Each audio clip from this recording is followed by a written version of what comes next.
In the present day, researchers in the Arctic Circle uncover the buried wreckage of a large, wing-shaped aircraft. While investigating the aircraft's interior, two of the researchers discover a frozen, circular object with a red, white and blue encased in ice.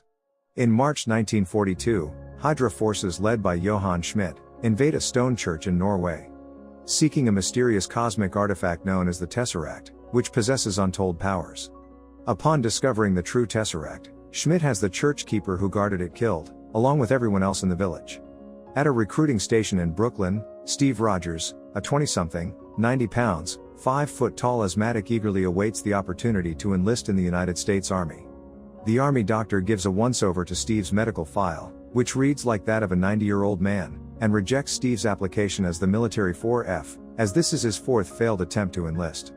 Depressed, Steve goes to a war fair with his friend, Bucky Barnes. He watches as Playboy inventor Howard Stark unsuccessfully demonstrates a flying car. Steve breaks away from the group and goes to another recruiting station. Bucky catches up with him and asks how Steve intends to forge his application this time. Unbeknownst to them both, Dr. Abraham Erskine, while passing by, eavesdrops on their conversation. He is fascinated by the gumption of Steve. Bucky wishes Steve good luck on his latest application and Steve heads into the recruiting station for his fifth physical. Inside, Steve sits on an examination table and grows nervous when Dr. Erskine enters the room. Dr. Erskine has all of Steve's prior applications on file. Concerned by Steve's failed applications, Erskine tests his character by asking if his insistence on applying for military service is driven purely by a desire to kill Nazis. The young man sincerely reveals that he is not a killer at heart, but does not like bullies regardless of their origin. He also shows little concern when Erskine reveals that he is German by birth.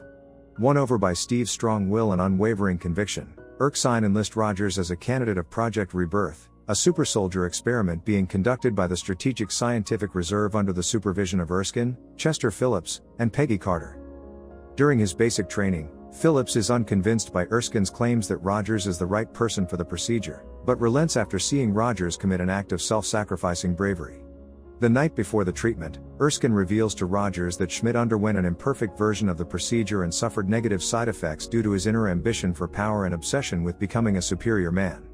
However, he reassures Rogers that he chose him because he believed Rogers was an inherently good man and one that, because he had been weak his whole life, would not lose respect for the strength he would gain. In a secret military installation high in the Alps, Johann Schmidt brings the glowing cube to Dr. Zola, his Hydra weapon specialist. The cube's seemingly limitless power enables Schmidt and Dr. Zola to power unstoppable energy guns and cannons, intending to use the power to fuel Zola's inventions. Meanwhile, Schmidt, having discovered Erskine's location, dispatches an assassin to kill him. Peggy and Steve enter the antique shop, and exchange passcodes with an old woman manning the register, and descend into a secret military bunker concealed within. Peggy leads Steve to the heart of the bunker where they find Dr. Erskine preparing a medical capsule along with Howard Stark, and Colonel Phillips rubbing elbows with senators and dignitaries. Steve is told to remove his shirt and sit in the capsule. Stark describes that the procedure will first mean injecting muscle regenerators into Rogers' major muscle groups, which will then be bombarded with Vita rays. Erskine has made no secret of the pain Steve will endure but promises he'll come out stronger. Carter bids Steve good luck and joins Phillips in the overhead viewing chamber. Erskine's serum is injected into Steve's muscles and Steve is enclosed within the Vita ray capsule. The capsule glows brightly. Steve yells in pain but also tells them to continue and the procedure is quickly completed. When the capsule is shut down, Steve comes out a foot taller and 100 pounds heavier with solid muscle, which is just the most superficial aspects of his body artificially raised to the maximum human potential. Everybody, including Phillips, celebrates the success of the procedure, and descends from the viewing chamber to congratulate Erskine. After witnessing the success of the experiment, one of the attendees reveals himself to be Schmidt's assassin, Heinz Kruger. The assassin stays behind, placing a small satchel on a chair. Moments later, the viewing gallery explodes. Kruger descends the stairs and fatally shoots Dr. Erskine, killing him. Kruger grabs the last vial of the super soldier serum and escapes the facility into the streets of New York. Rogers runs after Kruger, using his new strength and stamina to run down Kruger's car on foot. Despite attempting to escape in a submarine, Rogers manages to catch Kruger, but the vial of super soldier serum is broken in the process and the assassin immediately commits suicide by cyanide pill before he can be interrogated for information. With Erskine dead and the super soldier formula lost, the SSR is ordered to join the war and engage Hydra directly. However, Phillips decides to leave Rogers behind and allow scientists to study him in an attempt to rediscover Erskine's formula. Senator Brandt approaches Rogers and instead offers him the chance to tour the nation for the USO to promote war donations, using his image as the strong, ideal soldier as a symbol for the public to rally behind, which Rogers accepts. During his work for the USO, Rogers performs in scripted stage shows as the star-spangled character Captain America. As Rogers continues touring across the country, Captain America gains great popularity among the public, leading to increasingly more elaborate shows as well as making appearances in film strips, comic books, and other memorabilia. Although Rogers is happy to be contributing towards the war effort, he grows increasingly weary of being paraded around while not being able to have a more direct role alongside those actively fighting. Meanwhile, Schmidt unveils his new Tesseract-powered weaponry to 3 Nazi officers sent to oversee his operation.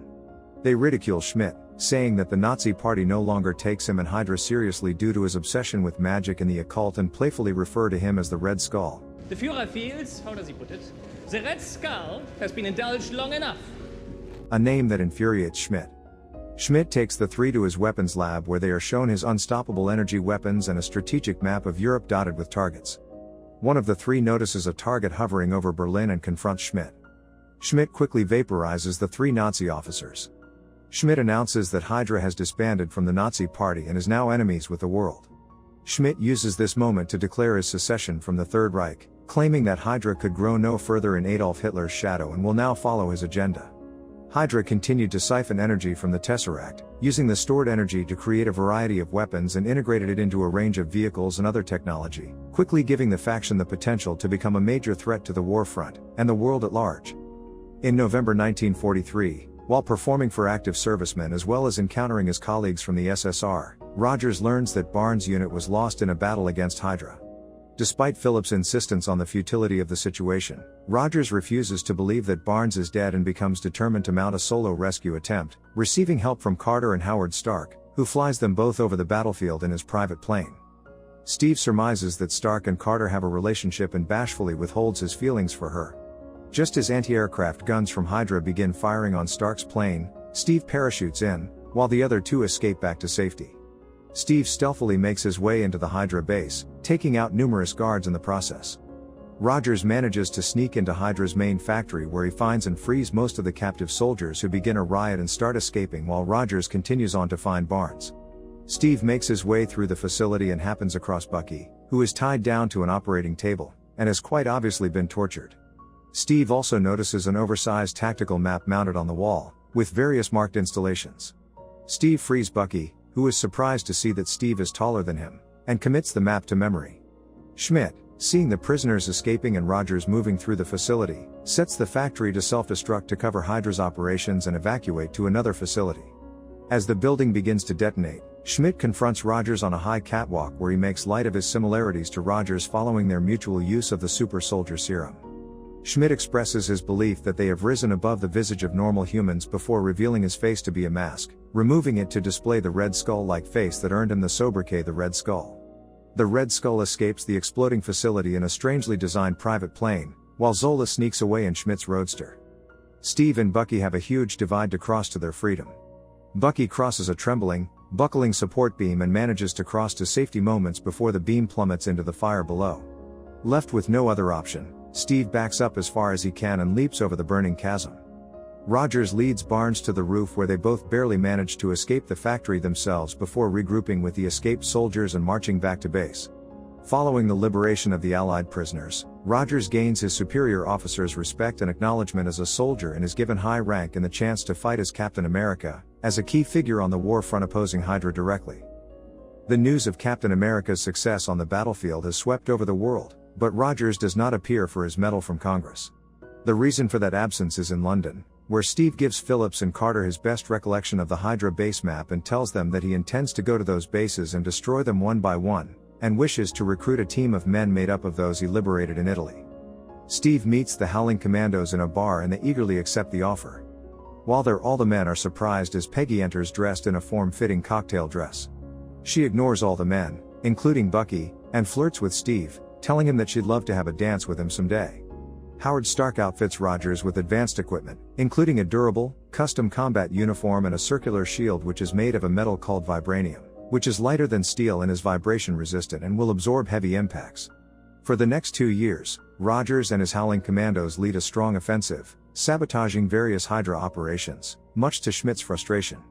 In 1945, the team later assaults a train carrying Zola.